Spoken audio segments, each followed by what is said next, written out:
Hello mga kainday, tayo po ay magluluto ng garlic chicken wings. So ayan, ang gawin natin is i-cut natin yung chicken wings into half. And then, tsaka natin siya i-marinate ng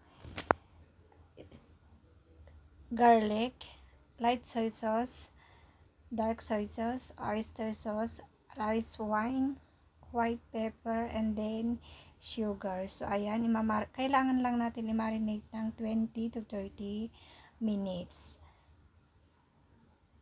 Pagkatapos nating i-marinate, atin na siyang i-fry.